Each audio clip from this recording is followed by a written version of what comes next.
anything na contradictory to their narrative or anyone who puts forward an argument that is against a certain Mm. narrative will be labeled as either pro this or anti this or paid someone by someone. It comes with the hazards of the job. I think I myself have been named in Twitter as a Russia-trained Chinese paid propagandist. No, so Oo uh, nga, 'di ba? oo, Tayong dalawa nga yun kaming ata, eh. dalawa nga ni Prof. Ana yun, no? But again, kidding aside, mga kababayan, MJ at Admar, wala talaga silang, yun na nga, mga ad hominem attacks na lang kanina, tinatawag nila si Kaado na Chinaman.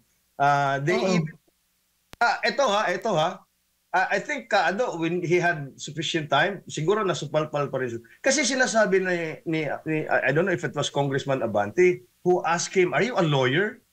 Insinuating na Hmm.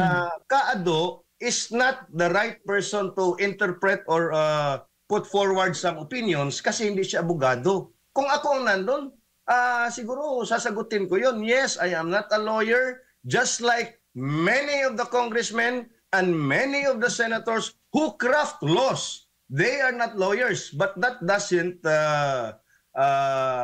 prevent them from crafting legislation or making laws.